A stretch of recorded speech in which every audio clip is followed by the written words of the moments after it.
I love y'all. Thank you so much for being here. This is like... I've been living in Brooklyn for a long time, but I grew up in Louisiana. Nah. This is the thing, when you tell people that you grew up in Louisiana, whether you're at a party or a show, there's always somebody that's like, oh my gosh, I love New Orleans. And then I have to be like, yeah, that's not where I said I was from. Now, don't get me wrong, New Orleans is the best part. It's just the whole state around that city, you know what I mean? New Orleans to Louisiana is if you had the most beautiful blue eye, but your whole face is fucked up. Like, it's... I didn't say I was from a good part. And I was broke while I lived there too. And when you're poor in a place that's already terrible, you're just more aware that you're there. You know, I was very present in my situation. I knew if I moved, it was gonna be on foot, you know? And it's weird because sometimes you'll just be talking about your life. You'll tell someone that you grew up poor. And it starts a weird pissing contest you didn't mean to get into with anybody. You'll be talking about your life. I grew up poor. And they'll be like, oh, you think that's poor? Like, I'm not saying you weren't poor. I'm just saying I was also being poor, all right? And they'll be like, I had a favorite flavor of dirt. And it's like, okay, all right. That's sad. That's sad. I'm not saying you weren't being poor over there. I'm just saying I was also poor over there. There's plenty of poverty to go around. I don't know if you've heard. Things are pretty bad for a lot of people. Just to give you an indication of how broke my neighborhood was, when I was little, my neighborhood was so poor that the church closed. If you understand the gravity of that situation, just imagine God being like, I ain't got it, all right?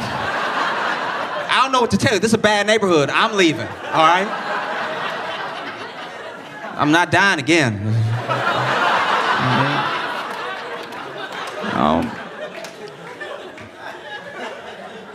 I lived in Louisiana, didn't have any money. I moved to Chicago, was somehow poor.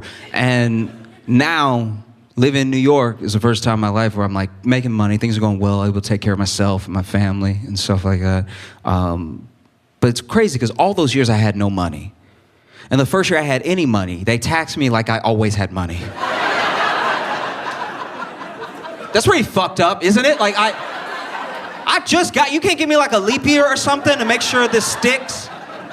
I did the thing you're supposed to do. I pulled myself up over imaginary bootstraps people are always talking about. And as I'm edging my way up the cliff of poverty, the government is staying at the top like, we would like most of that money, please. Boop. And look, don't get me wrong, I grew up the beneficiary of tax programs. I have no problem paying my fair share of taxes. I just don't like the way that we have to pay taxes. Just tell me what I owe. Like, send me a bill. Don't make me count. This is their job, and if I do it bad enough, I go to jail. That sounds fucking insane. Because I owe whatever you say I owe, so just tell me what I owe. Because then when you get the number wrong, you get a letter from the IRS the next year where they're like, hey, you're actually off by like $2,000. So you know!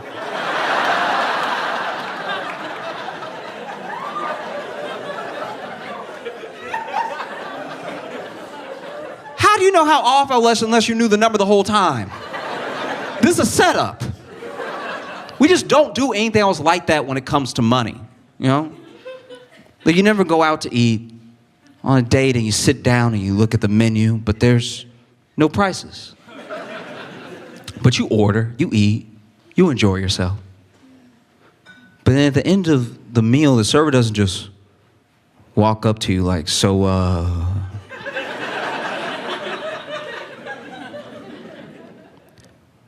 how much do you think it costs?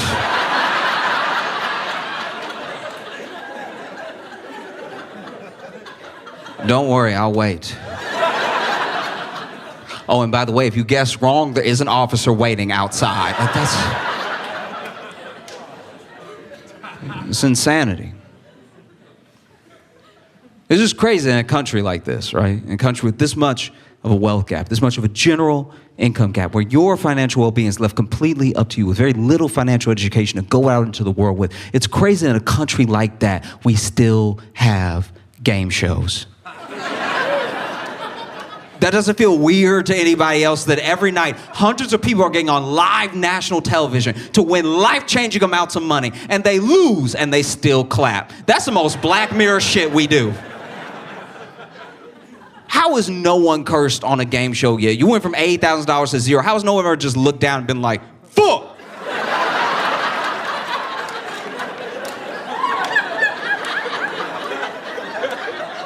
That's how we feel for them.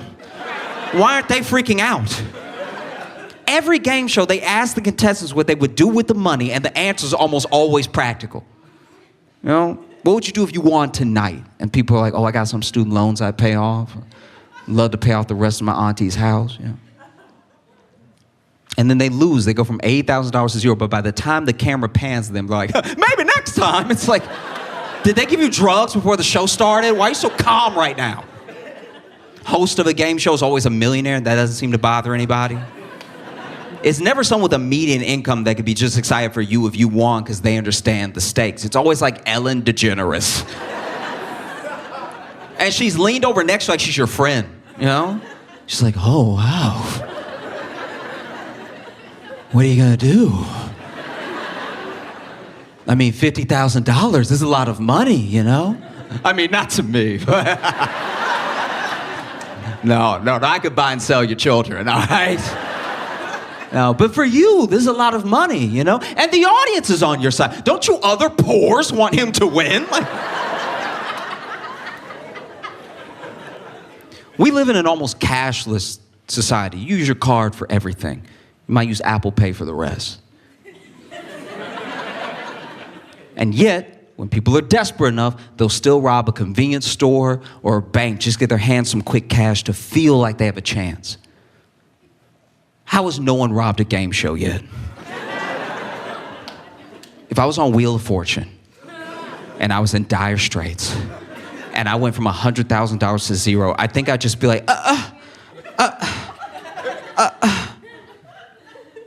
I'm sorry, Pat.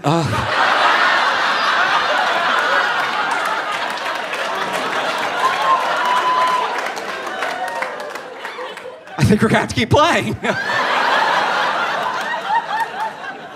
No, fuck that. That was a bad spin. Let me spin again. That's bullshit. Let me spin again. Let me spin up. Vanna. If you move, I will blow your head off, all right? I can touch the screens myself. You think Howie Mandel is strapped? He's not. Go to Deal or No Deal with a fucking gun and be like, open all of them. How about that?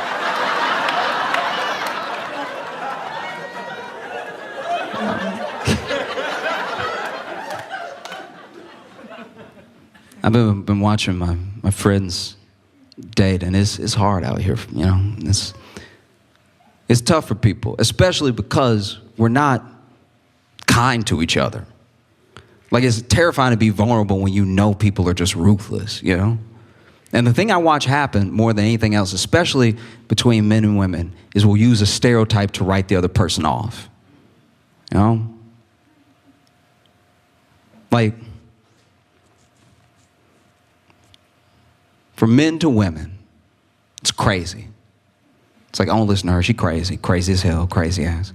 And then for women to men, it's creepy. I won't listen to him, he a creepy ass, creepy as hell. You know?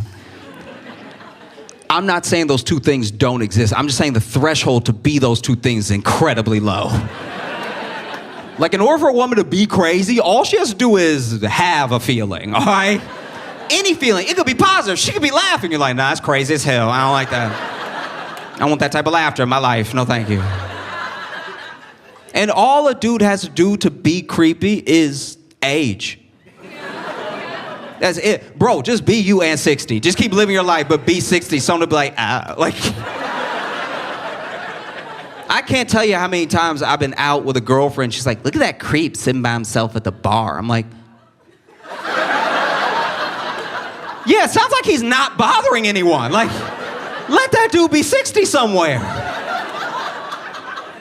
Because what I don't like about it is that it's almost always covering up a thing. It's a thing you don't want to say. So you say the thing that's a stereotype to get people on your side. You know? Like, is she crazy? Is she really crazy? Or did you just get caught? So it is like half the time you were doing something you weren't supposed to be doing, and she caught you, and now in the face of facts and evidence and good points, all you have left is try to make her question reality, you know? That's why dudes be up here like, she believe everything she see with her eyes. She crazy as fuck. Like, I can't deal with this type. I didn't sign up for this. Like, just because she saw me do it, she gonna be like, you did it. This bitch crazy as hell. I can't.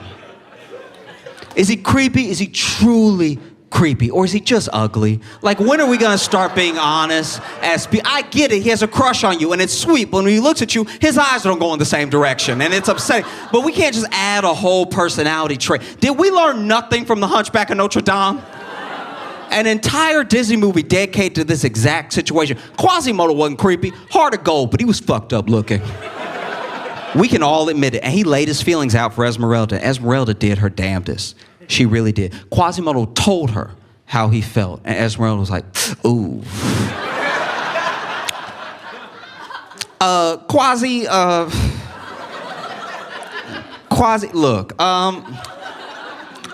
he a knight. Okay, this might be my only chance to get out the hood, all right? You understand. Which is honestly Esmeralda's loss, you know? It really is, because you know Quasimodo was packing, all right? He had to be. Nobody walks like that doesn't have a hog, all right? That whole movie that it was up here doing this shit, like,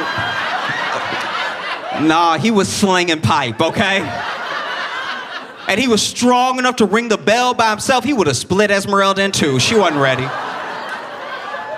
She wasn't ready. You know what I mean? The name of the tour has like so many different meanings. Like there's the 15 aspect of like trying to release 15 minutes every week.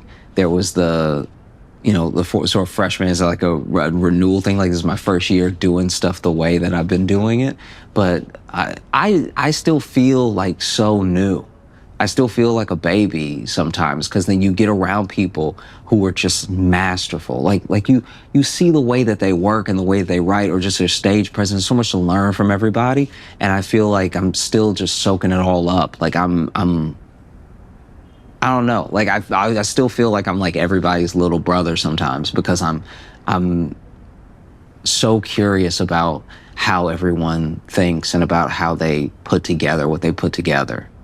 Watching people be so much more centered than you even know how to be, that's fascinating. And then watching someone take over with their stage presence in a way that's like magic, you know? It's like, I feel like it is like magic sometimes when you look at magicians, and magicians, a lot of them probably know what each other's tricks look like, but every once in a while somebody will create something, and they'll pull something out of nowhere that even makes the magicians go like, damn, that's wild. And I feel like that for jokes sometimes, you know, and that's what I want to create for other comics and other people. It's just like, you think you know where I'm going and you don't, you know, or just the whole overall thing was like an experience. Y'all have great laughs. I love y'all because y'all are actually laughing. You know what I mean? Like, you'd be surprised how many people pay money to come to a comedy show, buy drinks, and then still don't laugh because they're self-conscious about their laugh. But your laugh is still you expressing joy.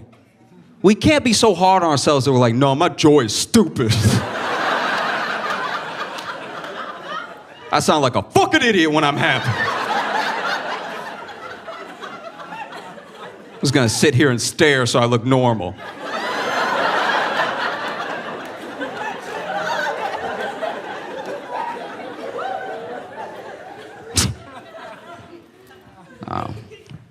In the entire time that I've been doing comedy, I've honestly only ever heard one weird laugh.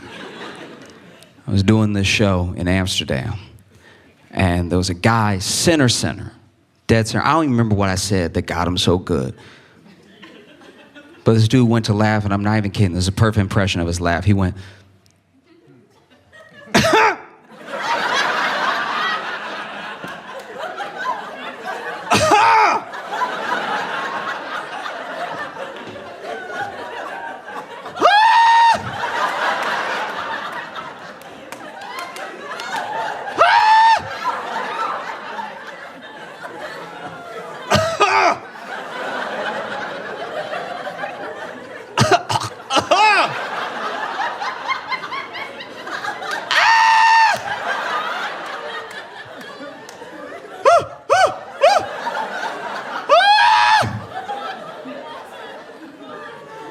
Not only did I stop, the entire audience stopped. And someone sitting behind him actually jumped up and wrapped their arms around, started giving him the Heimlich. Because we were all sure, we're like, that's a dying person. There's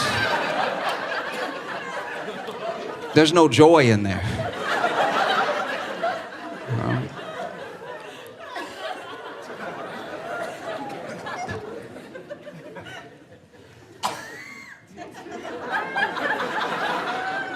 I'm not gonna lie, I had a flashback just then. Like that.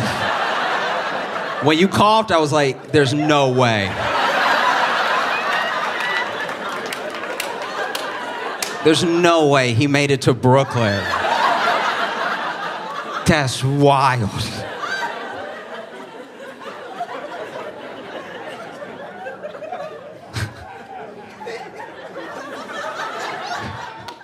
Logan and I actually met in Chicago, and we did a few shows together before we started really hanging out and everything.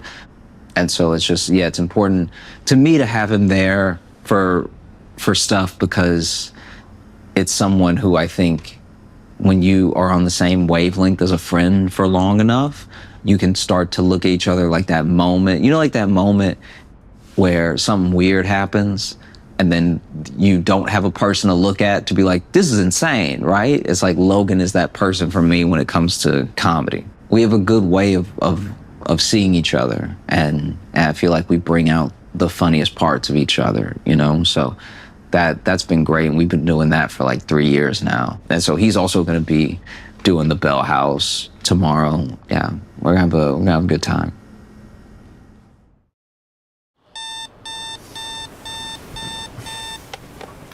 I slept pretty well. I had that sleep where you fall asleep and then you wake up in a panic, thinking it's been maybe 10 minutes and it was all night, which I think is good sleep, even though you woke up like screaming. Drinking some white tea, it's apparently even better for you than green tea. And I haven't had it in a while, but I need lots of energy tonight because we have 2 shows at the Bell House. We sold them both out. So I just want to make sure it's a good show for everyone. And I'd be lying if I said I wasn't a little, there's a hair in here. Feel free to cut this. I don't want people knowing I drink hairy tea. I mean, it's not a foreign hair. It's not like a hair that's like not from this house, It's recognizable. Now it's and this thing is like $16 or something. So I can't waste this cup. It's dry leaves.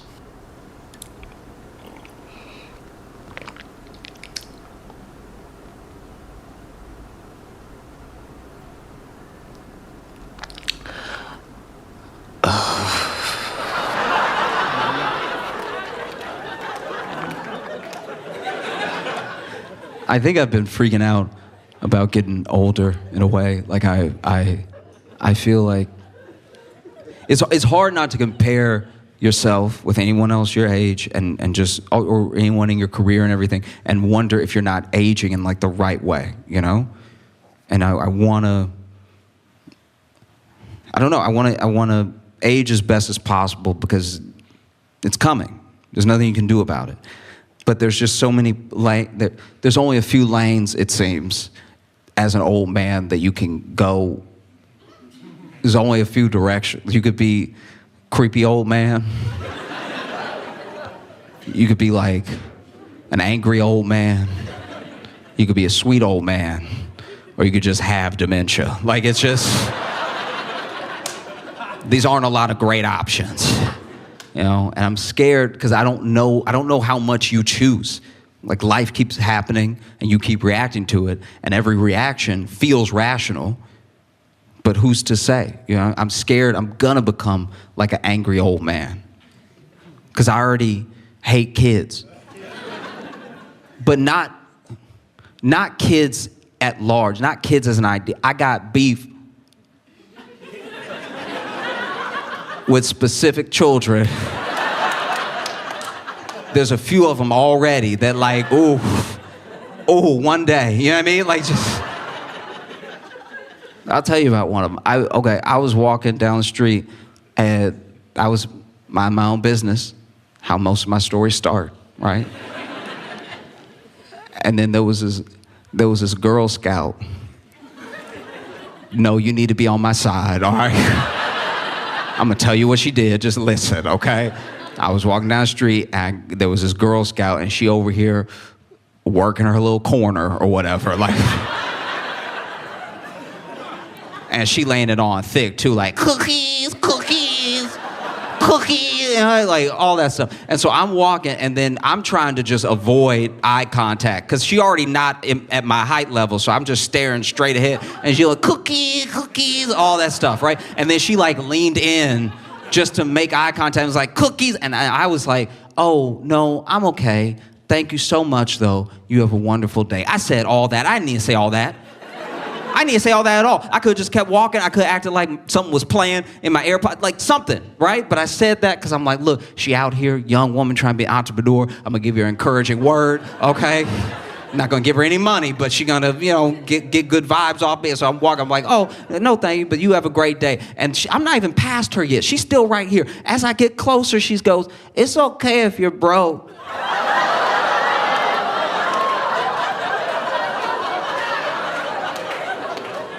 What? What? Who? What do you do next? Do you know what I mean? This is crazy. This is just, and so that I shouldn't have stopped. I should not have stopped.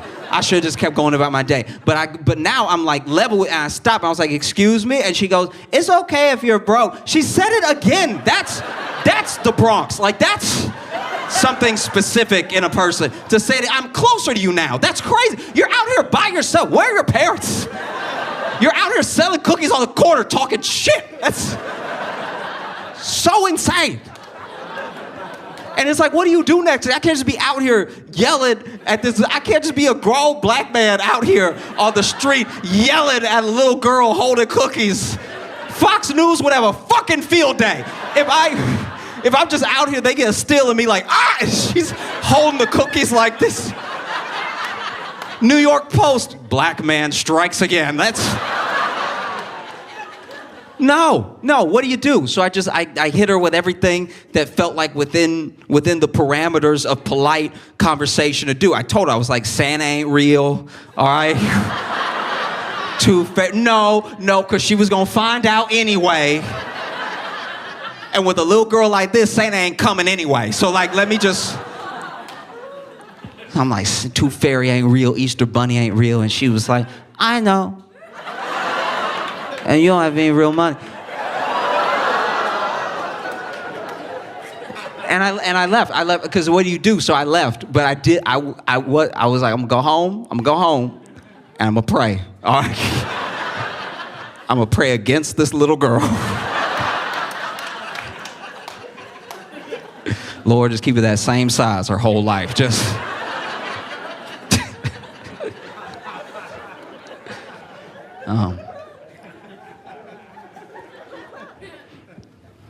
It was a while back where I still hadn't got like my money right.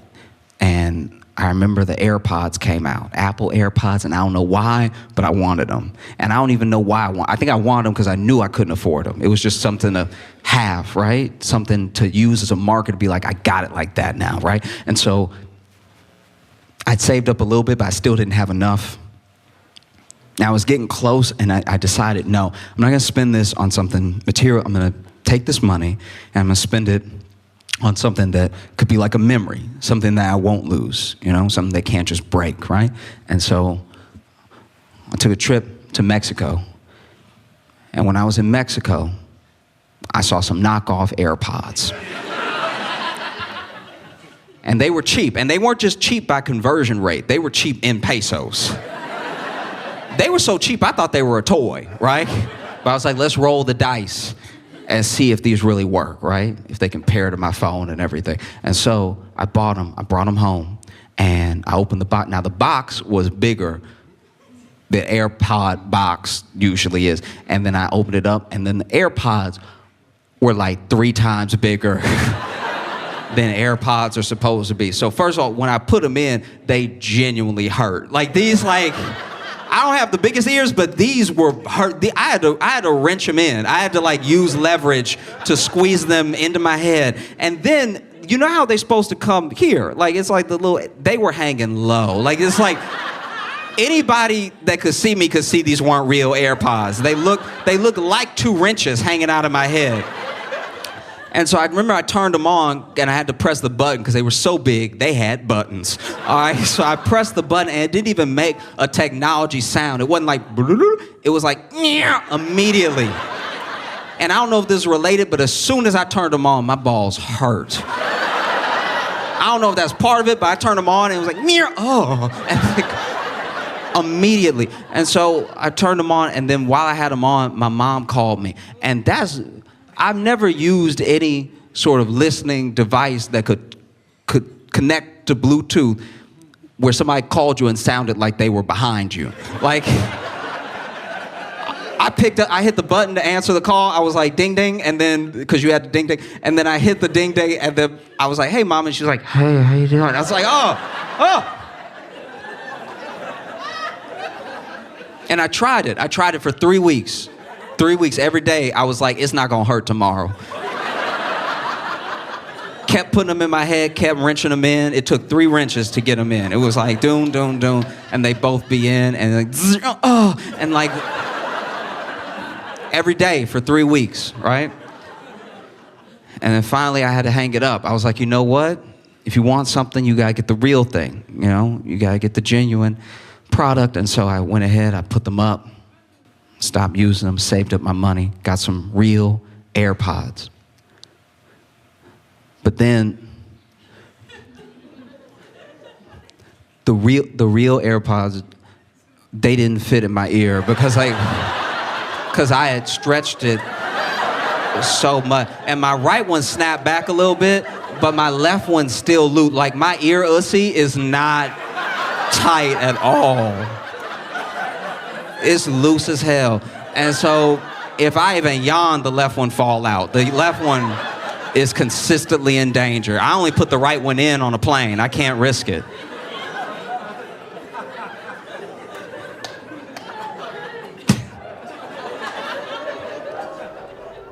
So conveniently, I just happened to have the cue cards from when I did Tonight Show. Our next guest can be seen at the Helium Comedy Club. Oh yeah, I was doing the clubs that week, and Josh Johnson, see him at the Helium Comedy Club In St. Louis, November 2nd and 3rd. Please welcome the very funny Josh Johnson!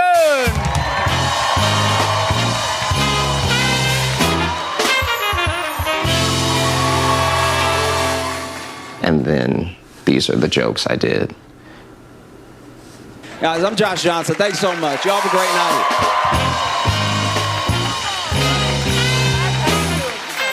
We'll be right back. Josh Johnson! So we are on our way to the Bell House right now. It's finally happening. We're about to get ready for the show.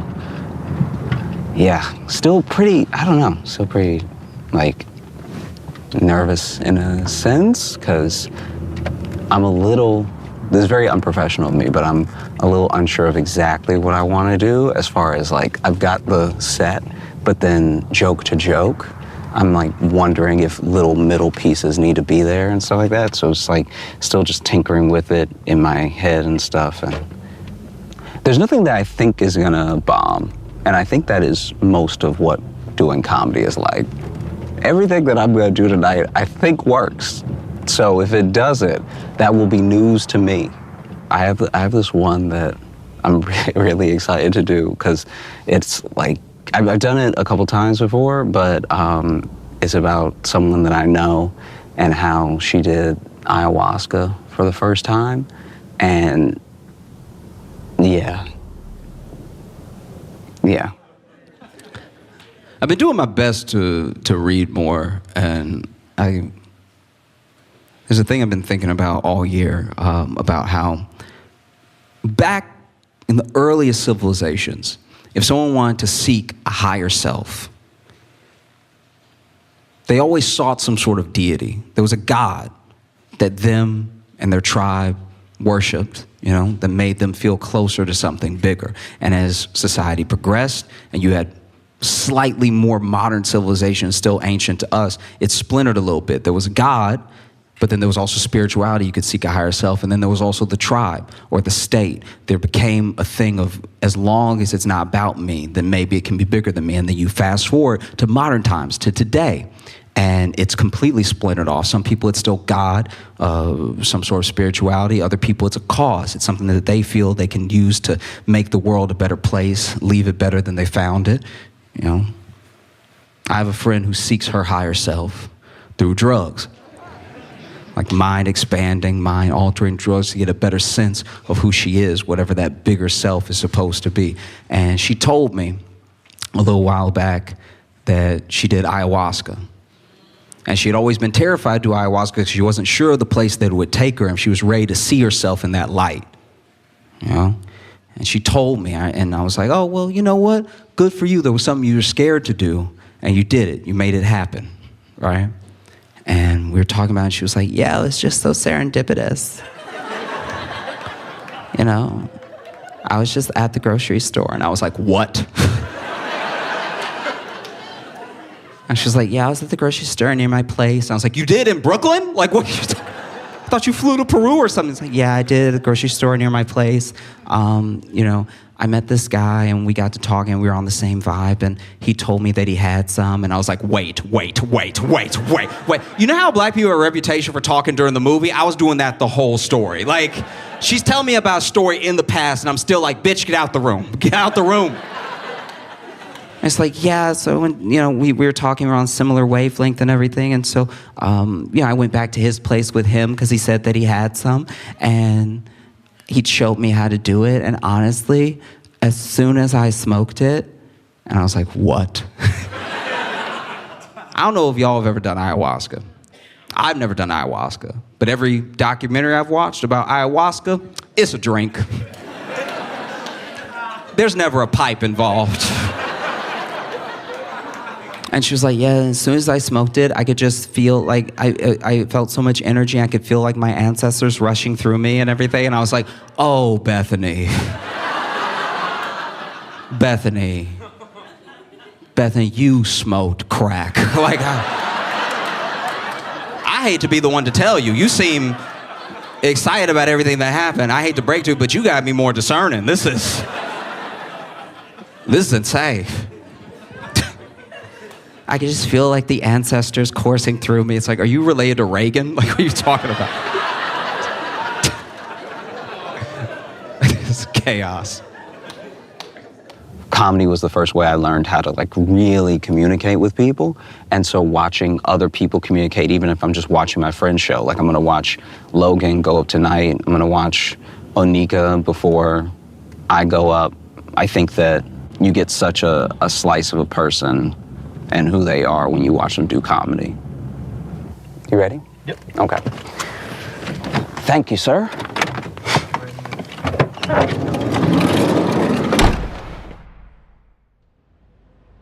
Do you get nervous? Are you nervous? I'm not nervous yet. It might hit me in a little bit. Probably when the show is starting, I'll probably get a little nervous. Oh, okay. Yeah, that makes sense. I feel like I don't get, once I'm up, everything is fine. Yeah, once I'm up, it goes away. But it's it'll start yeah. Once they start, pre-show announcements or whatever, once lights change, then there'll be a little bit. Yeah. A lot of times not much, but maybe for something like this, maybe a little bit more. Once I am up there, though, I feel like I am where I'm supposed to be. So it all sort of melts away. I'm very grateful, though, to a good portion of my family. Family teaches you how to deal with the same type of people that you're going to meet out in the world as them, right? I feel like I deal with crazy people well because my uncle. My uncle is a conspiracy theorist, but he don't believe in any of the popular ones. Everything my uncle say, I've never heard anybody else say in my entire life. I was at my uncle's house one time. I was just chilling with him, right? Sitting there watching TV, out of nowhere, my uncle turns to me during a commercial, and he goes, "You know them kangaroos is a myth."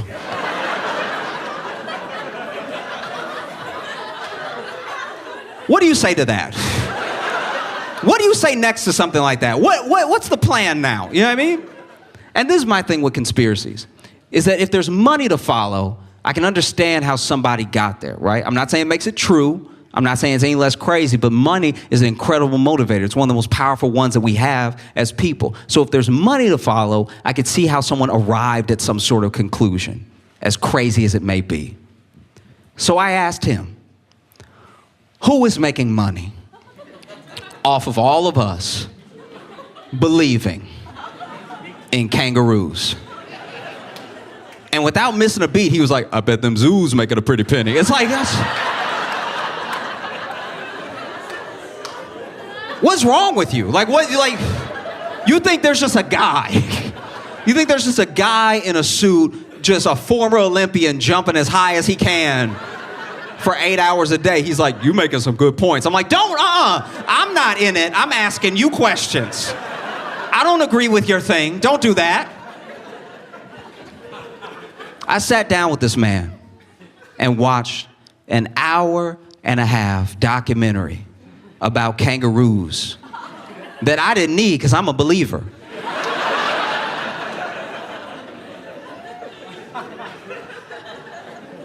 And at the end, he just turns to me, he's like, "That's a deep fake. I know a deep fake when I see one." I'm like, you're beyond help. I think that's why I'm so freaked out about getting older. It's the way that we treat people who are older. It's who we turn into when we get older. You know? Like I've had the blessing of being around people who were much, much, much older than me. There's a relative I have. He's so old, we don't know how old he is. We just, and now he can't even tell us. He's like, from before. A lot has happened. But we know he's over 90 because he got that 90 face. You know what I'm talking about? He already got that. Everybody in here who knows my 90 know what I'm talking about. They all make the same face. They're always like, "Huh!"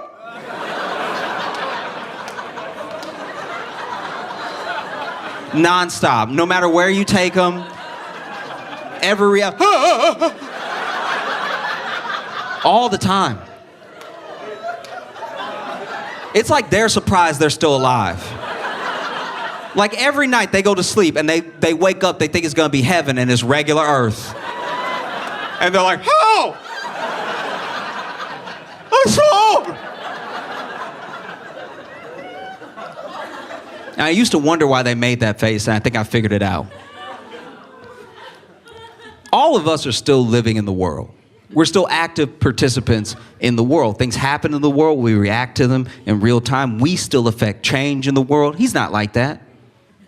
He's been retired for decades. He's been sitting on a couch watching Westerns. He's not in the world. So every once in a while, somebody tells him something that's happening in the world, and he's shocked. And that's what you're seeing is permanent shock face on people in their 90s. Because I'll say something I don't even think is that groundbreaking. You know? I'll just be chilling with him.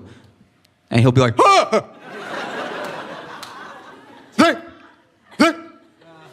They made women's basketball?"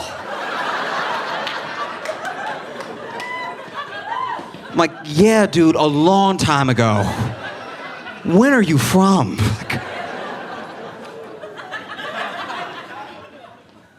You know? But it is a blessing to have people like that in my life. It actually, you know, I appreciate it for what it is.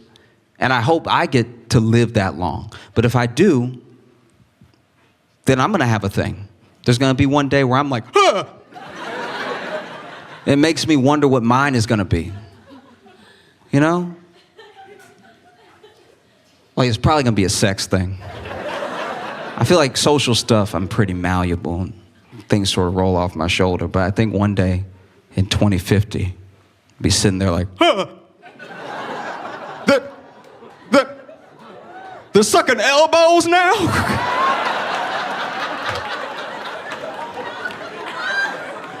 That's pretty docile. It'll probably be worse than that. Has somebody ever asked you to do something in bed that made you go like, Did the last guy do it? Because like if the last guy did that, I'll do it. But if you just came up with this, I don't feel comfortable, all right? Don't get me wrong, if the last guy did it, I'll do it. I'm not gonna be outdone. But if you just came up with this, I need to do some research because I've never heard of that before. I just don't want to do something for someone and then they go out in the world and they're like, Josh loves sucking elbow. It's like, no, don't do that. Tell him you asked me to, all right?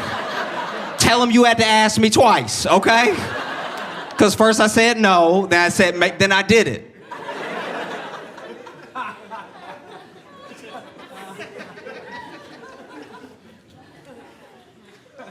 I sucked a girl elbow one time, and she asked me to. I didn't get it either. It didn't make sense to me.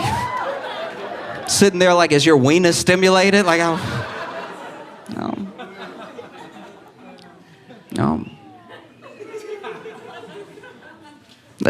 Like y'all look like y'all are together, you know? It's just extra skin. That's what's weird. Like y'all might go home later and get a little freaky and everything, and like, look at your elbow and look at his balls. That's the same skin, you know what I mean? That's why I don't like when women are like, balls are gross. It's like, you got balls too, bitch. Don't do that. How do you feel the tour has been this year? Because this kind of whole year has been the freshman tour. And we've been a lot of different places, both flying, road trips, a little mix of everything. How's that all, when you look back on it? When I look back, I feel really good about it because I think that I think that we've both grown, and I also feel like we've made better and better shows for. Oh well, now you're ruining it. Don't touch me. This is terrible. Sorry, this is actually how we are. I'm sorry if it's bad for this. This is. I think that we've made better and better shows for people to come to. I think so. I think that for the most part, I can't help but be happy with everything. And then it's great to meet people afterwards and hang out with them and talk to them and stuff. I'm always bummed out when there's like too much of a time crunch to do the meet and greet. Like if we have to leave or something. Yeah. Or if there's another show right after or something, like that always makes me a little sad because I do like to meet everyone and I don't know, I'm a chatty guy. Yes. And that's why sometimes with meet and greets, I'm working as security to keep it moving. Josh, welcome to the stage, please. Yeah. I do want to take a second to thank every single one of you so much for being here. Thank you for watching. Like, my life really changed this year, and it's because of y'all. You know?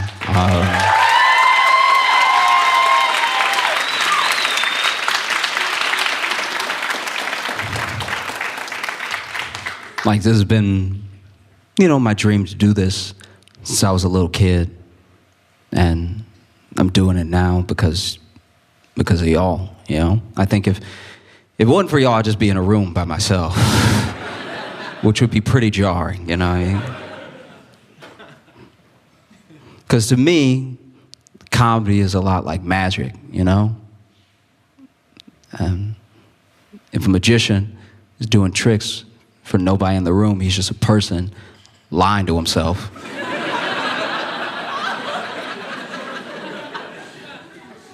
About to make this disappear. It's in my hand. And it's the same way for comedy. If I was here without you, I'd just be sitting in a room by myself being like, maybe this is a good idea. So I appreciate y'all. And I've had to do a lot of self-reflection this year. Maybe I can make this idea make sense. Okay, there's a person that I think that I am, and a person that I actually am. And I spend all my time trying to make sure that those two people are the same person. Does that make sense? I don't want to walk around delusional, not really know myself, what I'm like, you know? Best example I can give is years ago, I was at this 4th of July celebration. It was going to be the biggest one that the county I was in had ever put on. They had spent thousands and thousands of dollars for these like tubed cannons pointing straight up, right? And they set them up all the way down the parking lot, all the way down the beach, almost to the water. And at 8 o'clock, they start firing them off. It's the loudest thing I've ever heard. And it's one of the most beautiful things I've ever seen because it took up the entire sky. I still don't know what went wrong. But out of nowhere, 2 rows of the cannons fell over. So now they're shooting at us. And so we scatter, right? And as I'm running, I see this one woman off by herself. As the fireworks are shooting past her, she's just going, oh. And it's like, first of all, what is your plan here, ma'am? Your whole face is still, what is this hand protecting? And then a dude who I have to assume was her husband because he didn't look like a boyfriend because he didn't look good. You know what I mean? Like, he just, I don't know, he had those bad knees like he played football in the 70s or something. He's like, I'm coming, baby.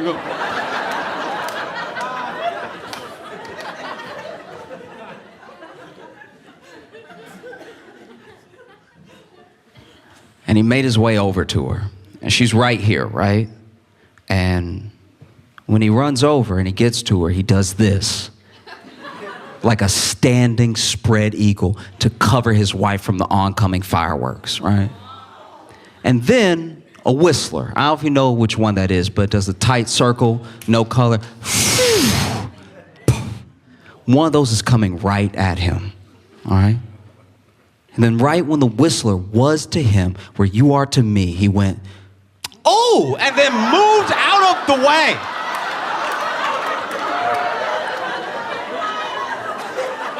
His wife caught the full shit in the chest. It was exploding on her chest. And I don't know if you watch anime growing up, but it looked like the bitch was powering up. Like she was like, oh! She looked like Goku for 6 seconds.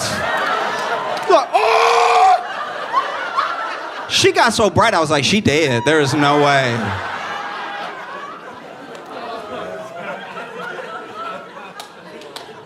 But that's what I mean. There's a dude he thought he was.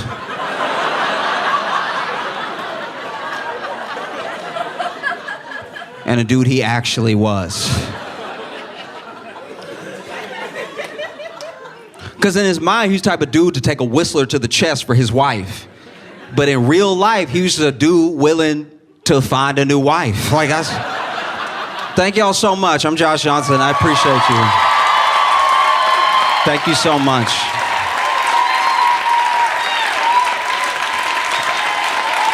Thank you. Thank you, thank you, thank you. I mean it. I appreciate every single one of you. Thank you so much for coming out. And there's a lot more to come. Thank you so much. Have a good one.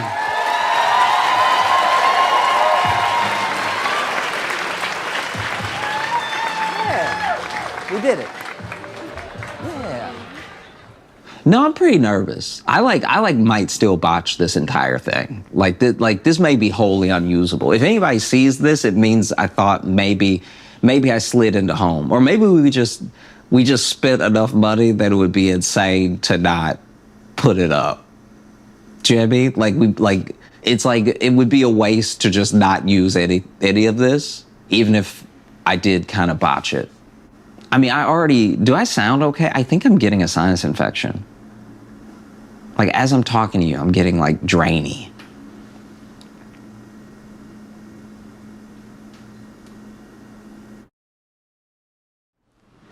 I'm just going to do something to, like, say thank you for everything. So I'm going to read it to you. You just tell me if it's, like, I don't know, if it sounds okay. All right, ready?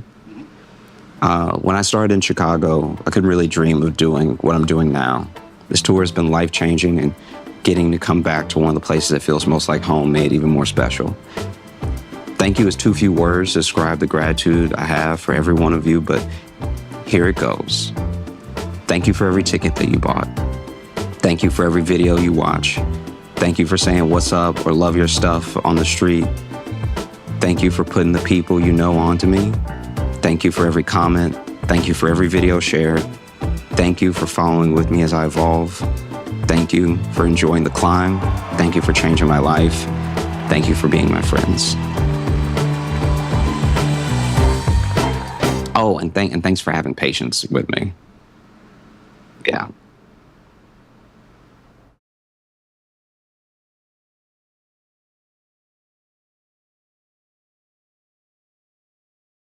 Please make a bunch of noise right now for my friend Josh Johnson!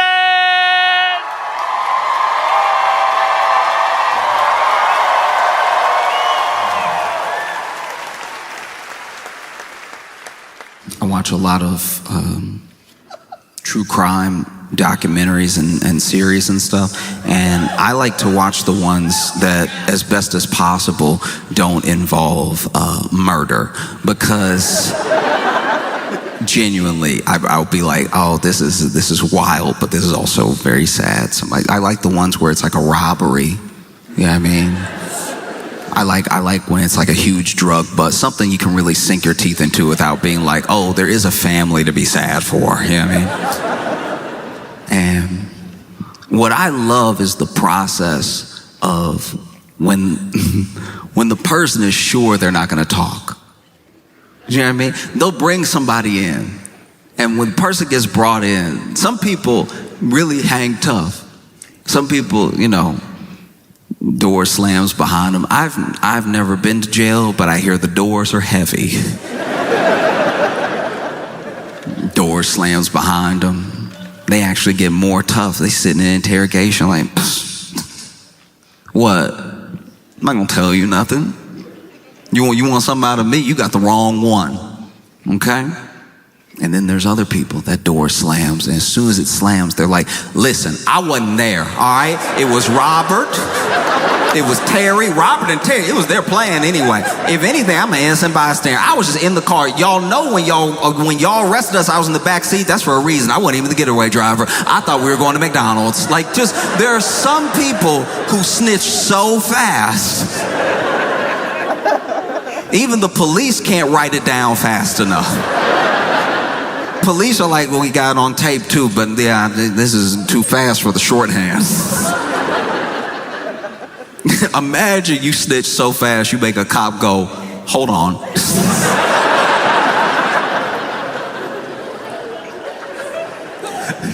Take a breath. Because you never know who it's gonna be. There are some people who were, you know, whether it was gang activity, is mob activity, there are people who are like the run of the litter, and they're the ones that actually hold out. They're like, I'm not telling you anything. I don't even think you have enough on me. Let's play. Let's roll the dice. And then there are people, no matter how tatted up, no matter how affiliated, it might even run in the family. They might be somebody who is third generation, but they don't want to be in prison. They don't want to be in jail. And so as soon as they have the opportunity, they tell them everything. Things they didn't even ask. You see a lot of it, you know? Then you have people who at first don't tell. Then they're ready to talk after like a couple years. You know what I mean? After a couple years, you know, have enough mold on your sandwich that you're like, it's really not worth it. Like, nobody coming to visit me. Like, no. That's what makes me wonder what must be going through Ghislaine Maxwell's mind. You know what I mean?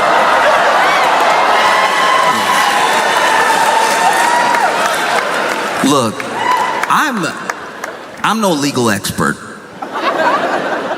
but I do find it wild that in this supposed cabal, this supposed billionaire ring of predators, that the only one you caught is the one you're ready to make a deal with. And a deal for what? You know what I mean? Exposing more names? Bringing other people down? Probably not. Probably just being bribed to not say the president's name. You know? And look, I could be wrong. I don't think I am. Because you've already seen Trump float the idea of pardoning Ghislaine Maxwell. We even know from old tapes they thought about pardoning her way back when she got sentenced. You know? And yeah, no, I agree. I'm not a fan of it. She's not here. I'm not a fan. The boo.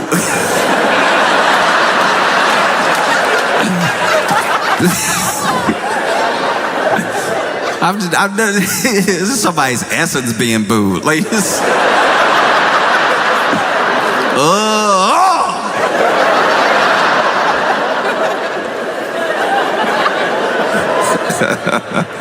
no, it is genuinely insane what's happening because, you know, Trump floated the pardon. He even was asked by the press if he would pardon Ghislaine Maxwell, and he goes, look, I could, but let's not talk about it right now. What an insane thing to say. You got asked a yes or no question, and you somehow answered worse than yes or no.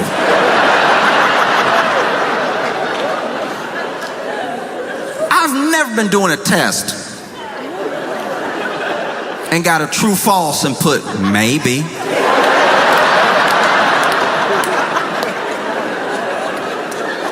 I don't know, you the teacher, you tell me.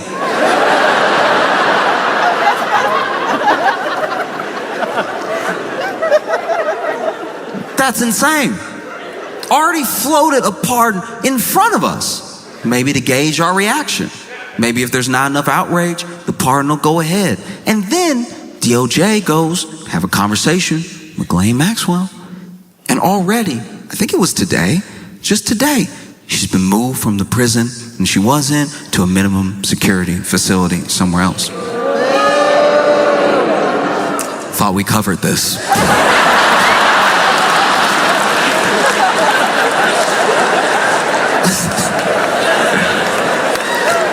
I too hope she can feel your boos. I hope boos work like laxatives, you know. Ghislaine Maxwell just sitting in jail right now. You know, booze don't travel that fast, and so it comes in waves out of nowhere. She's having a conversation. Oh yeah, Trump and Epstein were there. Ooh. That's my hope. No idea if that's the case. But, you know, you see this sort of thing happening. It feels insane. It feels insane to watch in real time. This is the only person, the one person that got caught, the one person that's being held accountable. And everybody's so obsessed with like the idea of a list or more people or whoever they want to be on the list being on the list that they forget that there were real people that deserve justice. And the idea that the only person that we've so far got might go free is it's unacceptable, you know? Because you see Trump floating, pardoning Ghislaine Maxwell, and I can't imagine what it must be like to be a Trump aide. Like your nose must bleed every day. It's like, yeah, I'm thinking of pardoning Ghislaine Maxwell, and the aide is like, what? I asked you what you want for breakfast.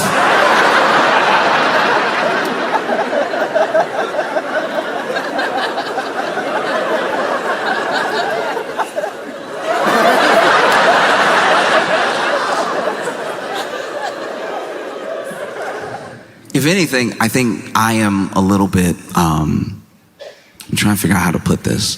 I feel sorry for my friends who didn't see it coming because they still believed in like a system and they still believed in like laws and they believed that jail existed for like a reason, you know? And I am, I'm black. So I kind of saw a good portion of this coming. It's like, anyone who's genuinely shocked that Ghislaine Maxwell might get a pardon and that she's already been moved to a minimum security prison after being convicted, but then talking to the DOJ under like new light. Anyone who's surprised by that has never watched the first 48 before. And they think that people aren't going to see through it. You know, this is a lot like when you're in school and you didn't do your homework, but you remembered there was homework right as the teacher says, pass up the homework. And so you fighting. You've never worked a pencil harder. You fighting to get words on a page. It doesn't even make sense what you're saying. It's you going over the whole scarlet letter as fast as you can. And then you pass it up. Teacher collects all the papers and you think, maybe I got away with it. All we had to do was 300 words summarized in the last chapter of Scarlet Letter. I think I did it. Pulled it off. Felt like 300. Might have been 290. And then class is going on. Maybe you have to read while the teacher grades the homework, and then teacher says your name. Calls you up to the front. You're like, okay, don't panic. Maybe I did a good job so fast she's impressed. That's a possibility. And then you walk up to the front, and the teacher's like, did you do this just now? And you don't know what to do. You're caught. You're caught. She caught you. But there's another part of you that's like, maybe if I die with the lie, she'll believe me. What? Just now? No, I did this at home. And she's like, you sure? You're like, uh-oh, she's on to me. Yes, I did this at home. And then she was like, oh, okay, great. That's good news. I was worried that you did it just now, which means you wouldn't have your math homework. And then you remembered that this has been math class the entire time.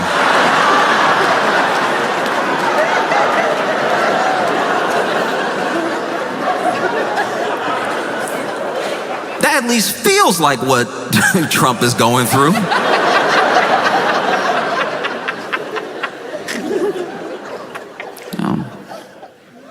Because if Trump was smart, he would have done all this stuff a long time ago when it could have maybe still been believable. But now everybody sees through it. Oh, it's crazy. It's so crazy. And then on top of that, this is already insane enough. Already there's so many ties to Donald Trump, Ghislaine Maxwell, Jeffrey Epstein, that even a pardon just feels like it would be happening in our faces, right? There's no misunderstanding about the conflict of interest. There's no misunderstanding about what her role is if she does testify in front of Congress or whoever. And there's no misunderstanding about what the quid pro quo is between the two of them. You know what I mean? And even in that moment, on top of all that, Donald Trump floats pardoning Diddy. And it's like, that one doesn't even have anything to do with you. I don't think. Don't you have enough to deal with? That's crazy.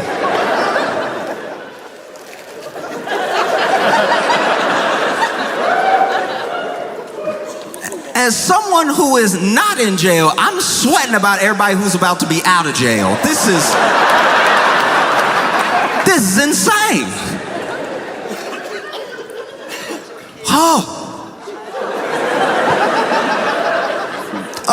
So then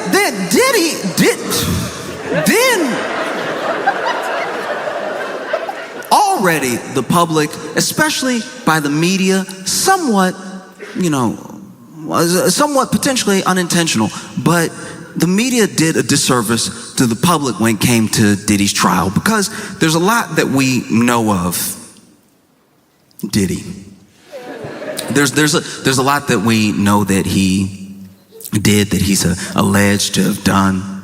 And I think that the state put forward a remarkably bad case to try to lock Diddy up, because I think from the public's view, they see the trial and you see it through the lens that the media is selling. The media wants you to keep watching, they want you to tune in every day, and so they make it look like he's about to do 10,000 years, right? They really hype this thing up. They never really mention that all the while the trial is going on, pieces are getting dropped. Left and right, charges are getting dropped. There's things that the state is focusing on. There's things that the state is dropping. There's things that we understand that Diddy is at least allegedly done from all the documentaries that came out. You would think that Diddy was 16 OJs, the way that he had documentaries coming out about him every month. Everything Diddy ever did to anybody, they got their own documentary on Tubi, on HBO, on Hulu. Everywhere. Oh, he hung me out of a window. Like, just nonstop stories, right? But it's important to remember what he's being charged with and what he's on trial for. So then things would even come up during the trial, things that are illegal, that they were just talking about plainly, all to get to the thing he's actually being charged with. So as bad as this testimony sounds, and as many things that are going on, you have to remember these are not the things he's being charged with. And I think that media got carried away. I think the news got carried away because they finally had something juicy, something big, something that they knew was going to last for days, weeks, months, that wasn't the same old stuff, something that had a bunch of intrigue in it. Apparently there's all these tapes. Apparently he has all this blackmail on all of Hollywood. There's all these things that were supposed to be coming out during the trial, you know? And then the state supposedly makes their case. They read out the verdict. Everyone is sure that this man is about to do 10 million years. And then they read the first one, not guilty. And they start reading them, and there's 5 charges, and 3 of them not guilty. The 3 that carried the most weight, the 3 that had like a minimum 15, 20 years, you know? And then there's 2 misdemeanors. Those 2 misdemeanors he is found guilty of. The people are perplexed. How is he found guilty of these things that are at least tangentially related to the other charges that he hasn't been found guilty for? What's happening, right? And those charges, the things that he was convicted of, they don't carry some mandatory minimum. You know, he could get time served. He could get up to 10 years. He could still do 20 years.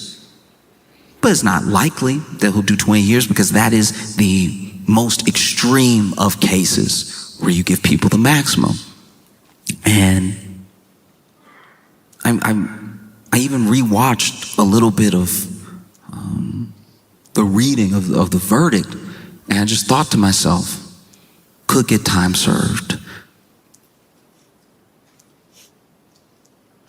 Why would you bother pardoning him? Like, he might already be walking out of jail that day. That's such a crazy thing to do. You don't have enough going on with everybody thinking you were like on an island 152 times or whatever.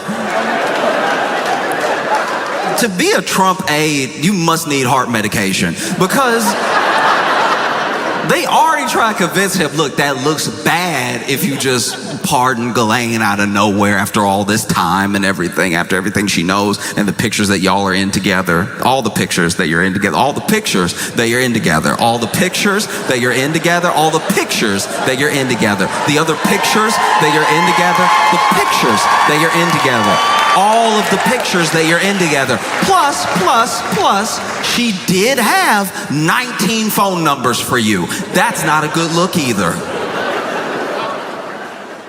And then Trump says, I see what you're saying.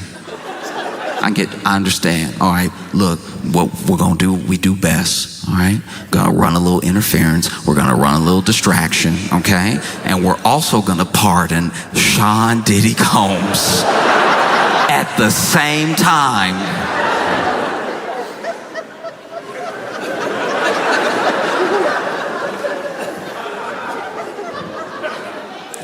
Karen, press secretary, must be fighting demons. I can't imagine. Look, everyone, whether it's Kellyanne Conway, it's Sean Spicer, anyone who has had to represent the Trump administration, go out to the press and answer questions. Look, I understand they chose that job. I understand that they chose to be there. But to a degree, you do have to wonder what the conversation is like before they go out. When they get handed a binder, and at the last second, one of the aides says, and he gonna pardon Diddy. So,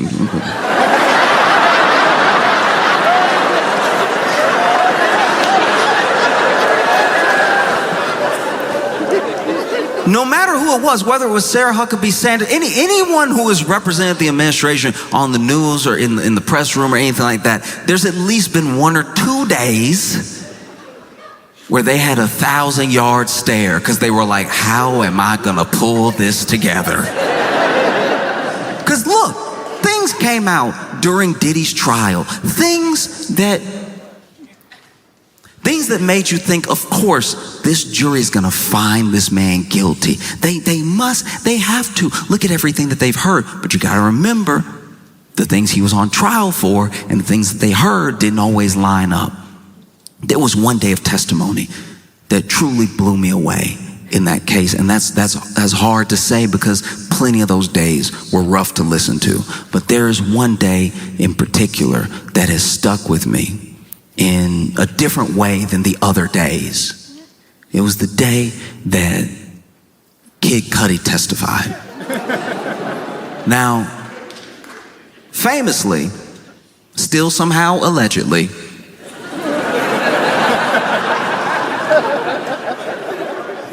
Diddy supposedly blew up Kid Cudi's car. You're bringing the man who has his car blown up to testify. You would think that that'd be one of the charges.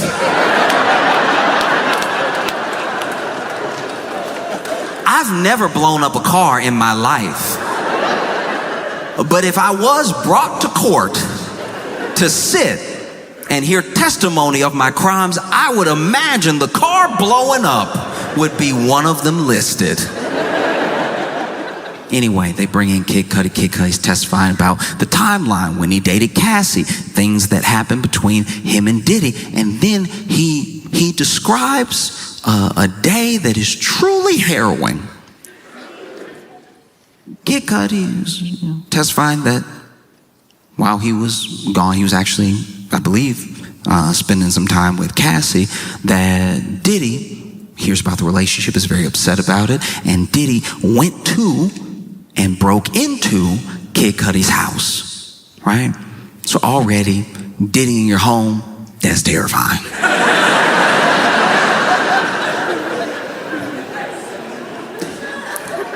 Diddy in your home is the devil's version of Elf on the Shelf.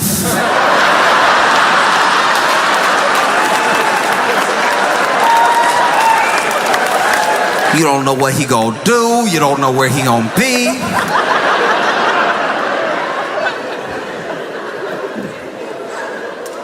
Oof. So Diddy was in his home. Now, I'm a little fuzzy on this part, but apparently, I believe at least, that it was Diddy's assistant that called Kid Cudi to let him know, hey, okay,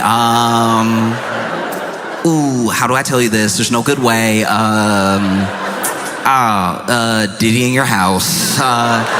He is all up in your house. I mean, I drove him. He made me. He's like, where you live? And I was like, and we went over to your house. And so he's in your house. I'm not now, I'm outside. You know, he told me to wait here. I don't know what he gonna do. And so, you know, Kid Cudi rushes home. And not only is he rushing home, he actually this is at least as I understand it, must have Diddy's number because they had a conversation. And he was like, yo, you in my house? You in my house? Bass in voice, ready to beat somebody down. You in my house? And apparently, Diddy very calmly said, yeah.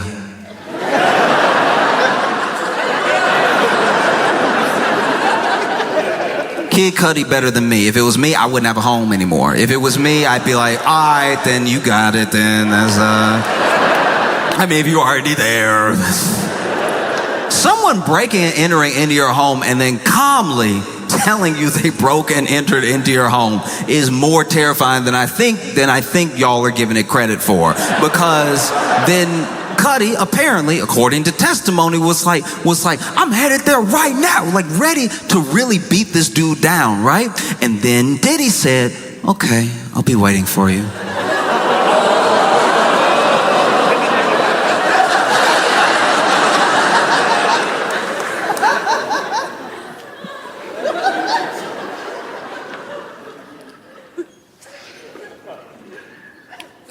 I wasn't in court. I had to read all this, and I haven't read a novel by Stephen King scarier than what I read between the two of them. Kid Cudi gets home, Diddy's gone. He walks into the house. Now, that's braver than me. I would assume he's already planted a bomb somewhere. But Kid Cudi walks into the house, is looking around, assessing the damage, and while Diddy was there, he put Kid Cudi's dog in the bathroom, then opened all his Christmas presents and left. That is so insane. We are dealing with pure evil. That is so insane. Open all his Christmas presents.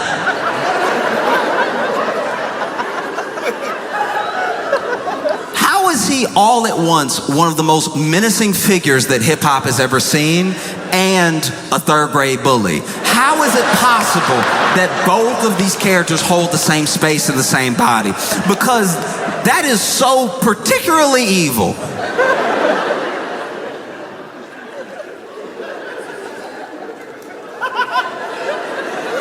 He said, I walked over, Christmas presents unwrapped. I opened the bathroom door, my dog confused.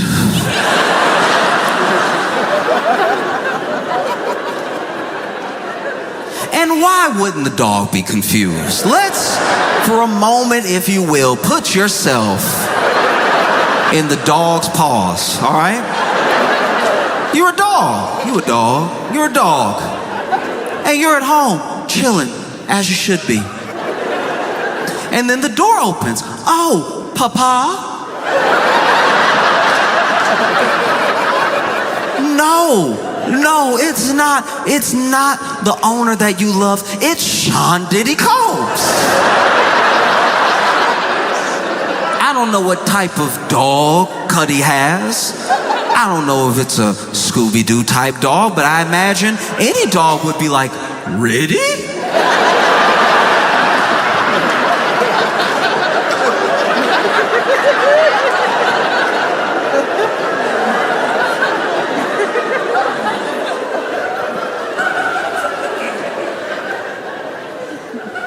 And then Diddy walks over to you confidently, like he knows you. And then he puts you in the bathroom and you're like, okay, I guess that's the best possible outcome.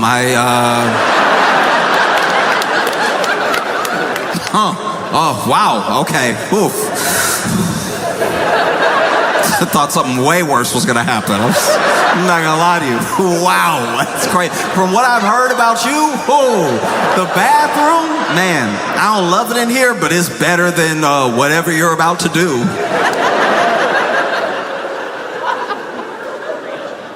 And then Sean Diddy Combs opens all the Christmas presents and goes, well, my work is done here, and exits.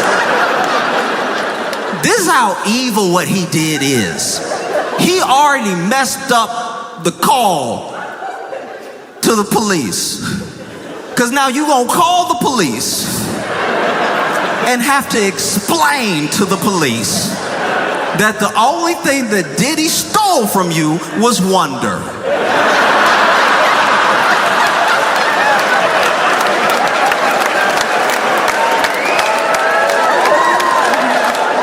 Imagine that call to the police. You gotta call the police and tell them that Diddy, and the police are asking you very reasonable questions. They're over here like, is he still in the home? I don't know. Hopefully that would make this whole thing a bit more serious. Right now he's left it at hilarious,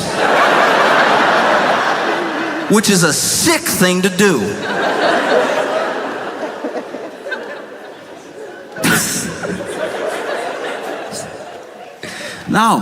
No, this is truly insane.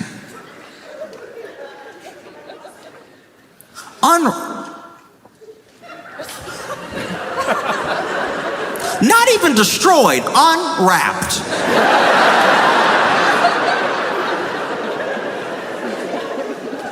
I can't leave this alone until y'all recognize how dirty this is. Imagine. Lots of people here celebrate Christmas. Lots of people exchange Christmas gifts. Imagine if you came home and there just wasn't paper. And now everybody in the family either like happy or disappointed, like, oh, you got me the Theragun that all right, we're like a couple months out, so can I have it now, I guess?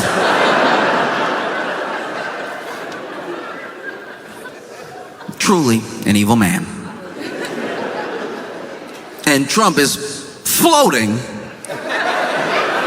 pardoning Diddy.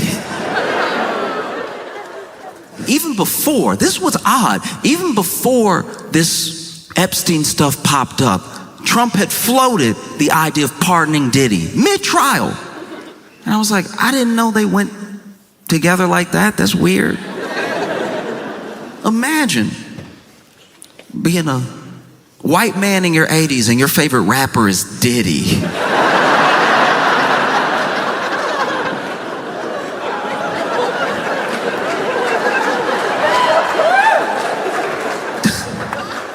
No Raekwon, no Rakim, no Run DMC, Diddy.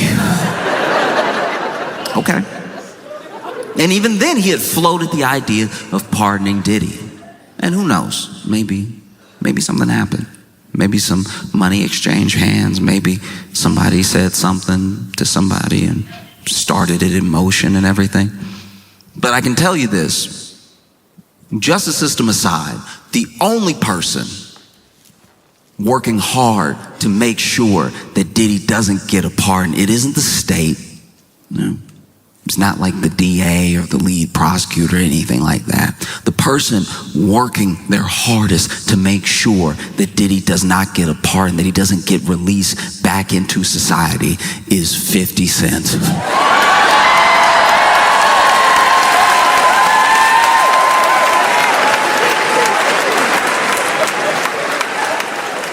50 Cent was so excited when Diddy was arrested. There's a video. You could watch the video. It's about 8 seconds long, but it's very, very funny. And it is 50 Cent laughing in the car when I guess he heard the news that Diddy had been arrested. And this man is chuckling.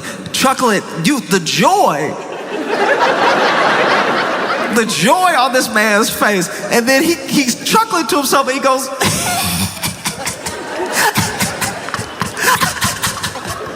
he gonna spend Christmas in jail.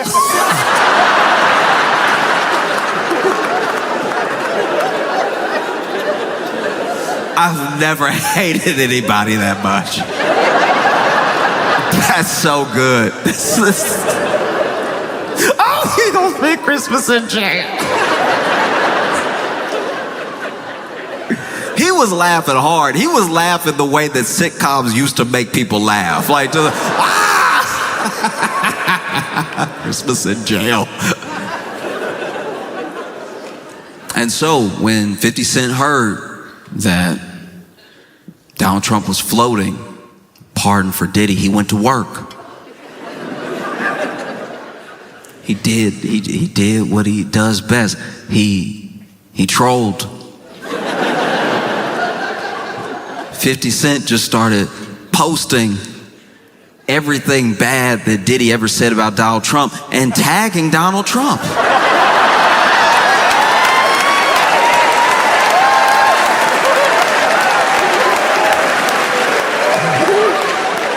This man, is this your friend? I wouldn't do that if I was you, Mr. President. You won't believe what he said about you.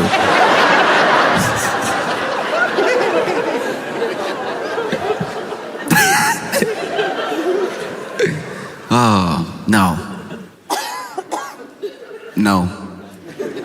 No, Donald Trump, this is not one of your African Americans, okay?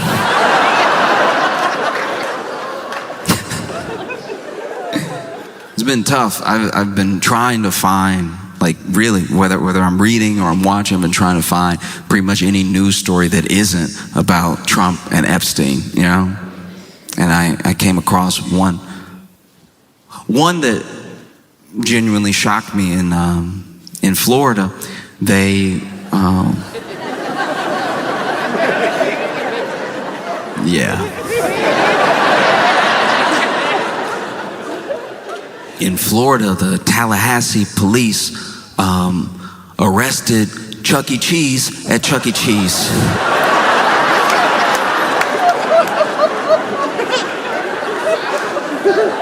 Apparently, Chucky had done some wire fraud. And so the Tallahassee police showed up to the Chuck E. Cheese. And they were ready to take him in, all right? Cuffs already out. And they arrested Chucky mid-birthday party.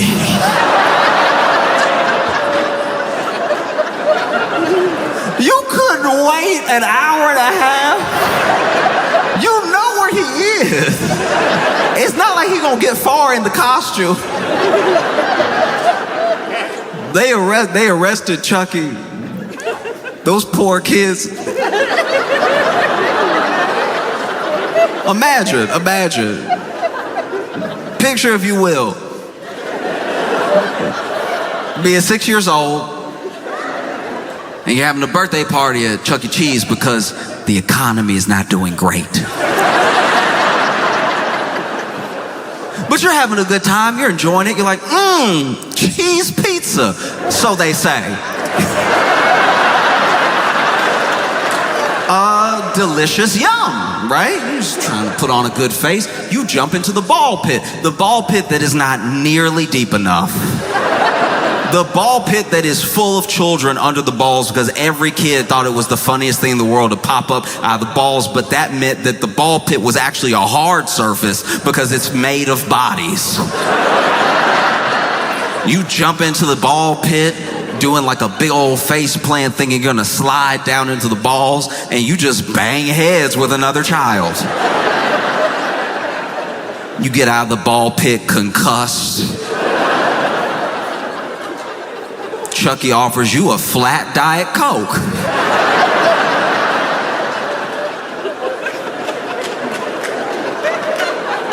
Look, there's a hierarchy to costumed mascots. Now, the most athletic are gonna go to teams. You ever been to a sports game and you see their mascot stretches before, they doing wild moves like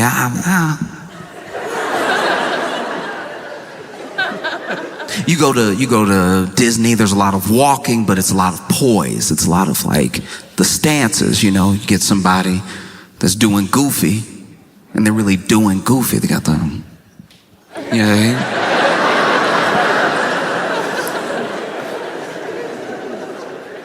Chucky.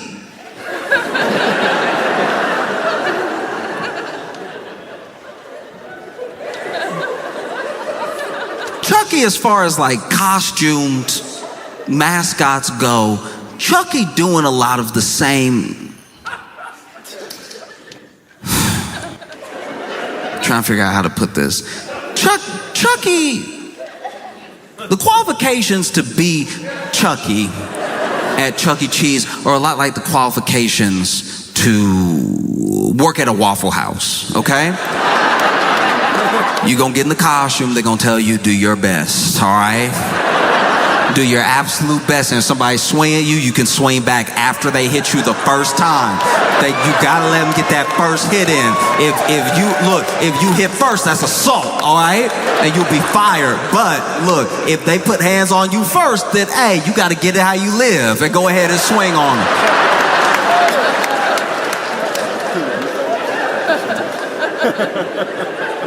So imagine you're surprised when at your 6th year birthday party, you're celebrating 6 years on this planet, and it hasn't been a great 6.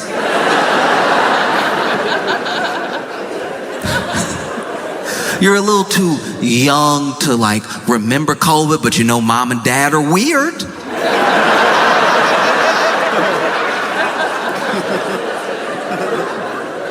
You clapping with your friends.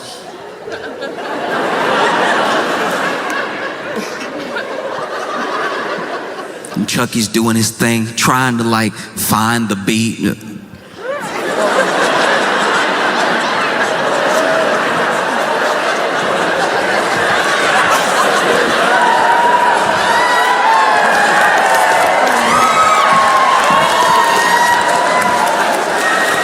And you're like, I think he doing something. I can't tell. And then the Tallahassee police walk in. And they cuff Chucky right there in front of you for wire fraud.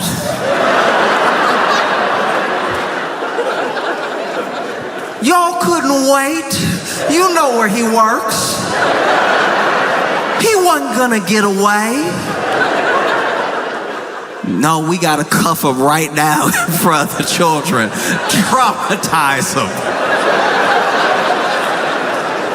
Nah, forget these kids. We gotta dish out justice real quick.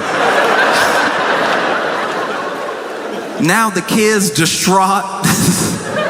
They over here. You know that? Okay, all right.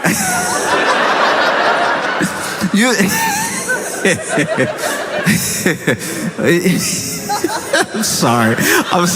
It's funny because it's like I can see the kids being like, what'd he do?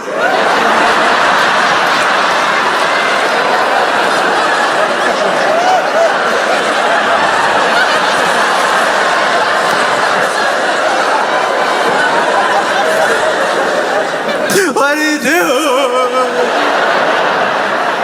You know that rumble in the throat when you really cry? There's a certain way you can cry when you're 6 that you never cry again. Like, this is like honestly, a 6-year-old will drop an ice cream and they'll be like,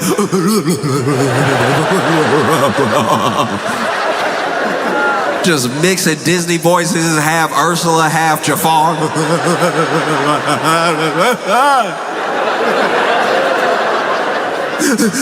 What'd he do?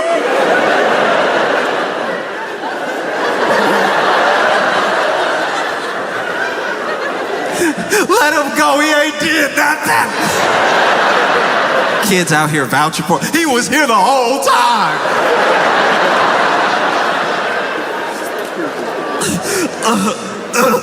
Because you know that. You know, like when a kid cry long enough, they start coughing. When a kid get real upset and they full of mediocre pizza.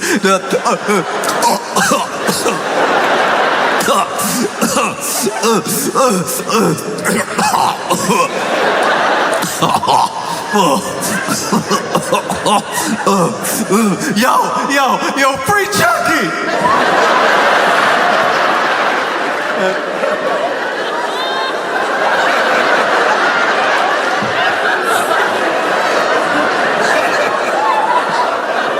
Yo, free Chucky! Oh.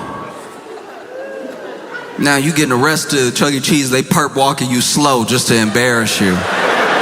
Y'all really couldn't wait till he got out the costume too, because you know he can't walk fast with those feet. He still got the costume feet on and everything. So now they over here.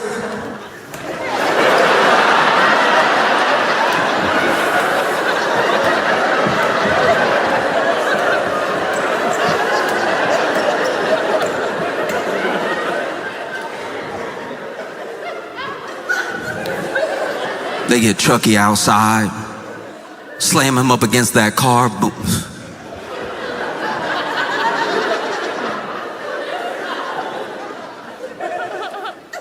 Patting Chucky down. Why you need to pat Chucky down? That would be wild though if Chucky had like a full-on Glock on him. Like that would be crazy. If Chucky he doesn't care where he is. He could be at Chuck E. Cheese, he could be at the streets, he keep that thing on him.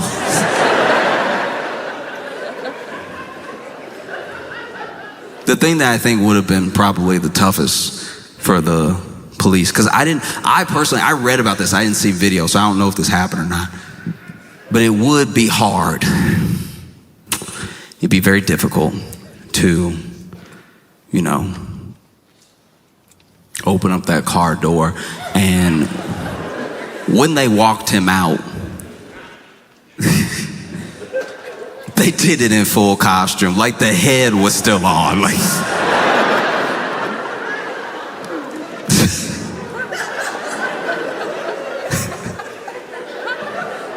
that's crazy. This is a personal vendetta now that you have with Charles Entertainment Cheese. That you couldn't at least take the head off in Chuck E. Cheese. Imagine they take the head off. I mean, I'm sure the kids would have been more upset.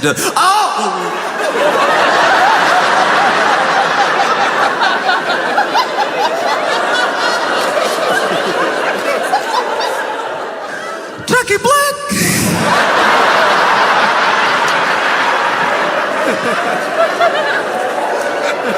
I could have sworn. Anyway.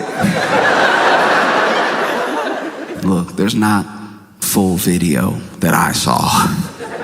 This is all what I've read, but it's gonna be hard to put your hand on the back of Chucky's head and get him in the car without it looking like police brutality. Because it's not gonna fit. The head is too big. So now you over here, watch your head.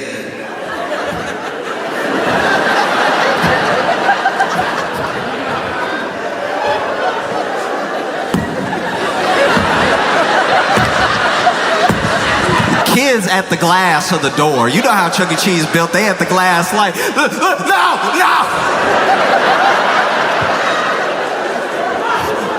They beating up Chucky. Police like, no, I'm not. I'm trying to get the head in.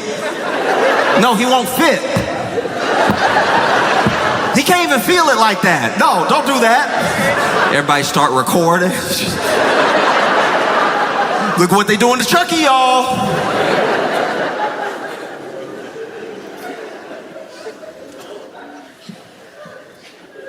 And they take you down to the police station.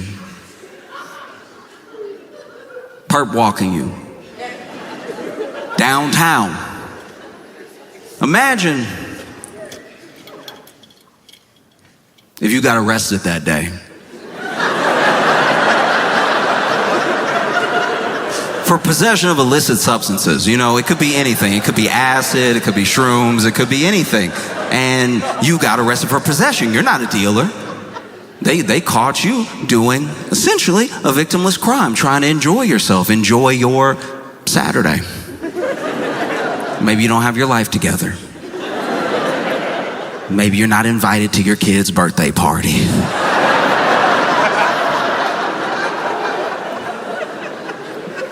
And you get arrested, you're sitting downtown, waiting to be processed, and then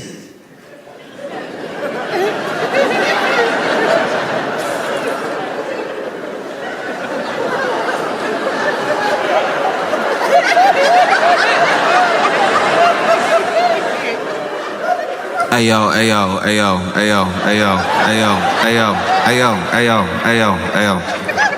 I know I got a right to remain silent. I know this may hurt me in court. But did a giant mouse just walk through here fully arrested? Oh, thank goodness. I thought I was still very high from drugs.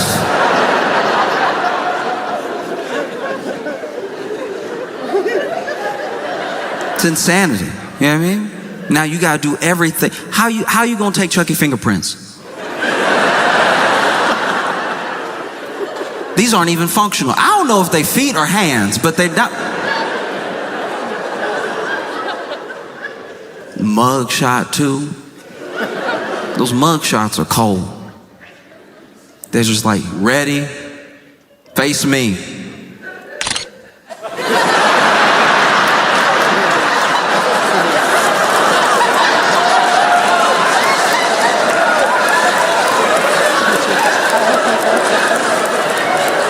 Turn.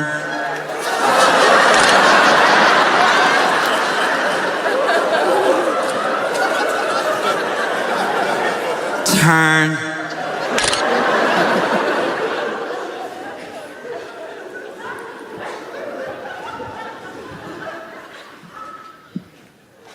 No.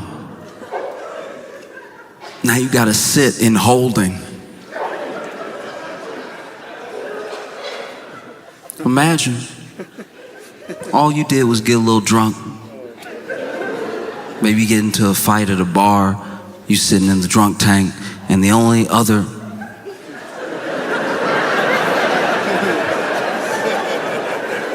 is Chucky a person? Nobody else in there but you and Chuck E. Cheese. And whether it's jail or a birthday, they never really gave, at least that I know of, Chucky a voice. Chucky was always silent. At every birthday party I had at Chuck E. Cheese, Chucky was silent. You know, do the...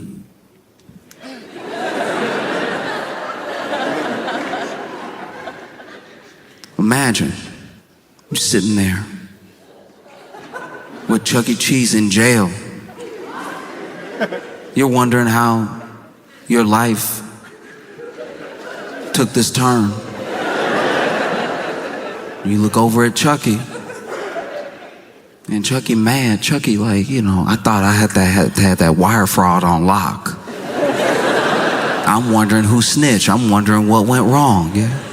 You look over at Chucky, and Chucky's like, what you looking at, dog?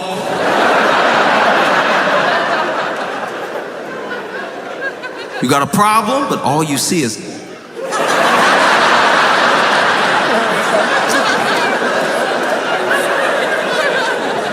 Yo, you want step?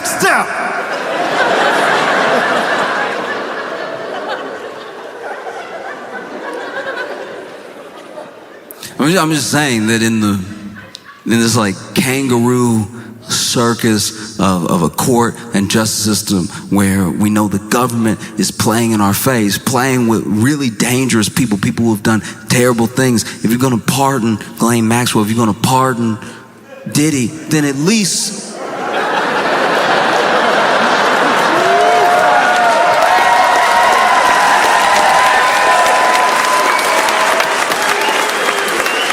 yo, free Chucky, all right? Denver, y'all been phenomenal. Thank you so much. I appreciate y'all.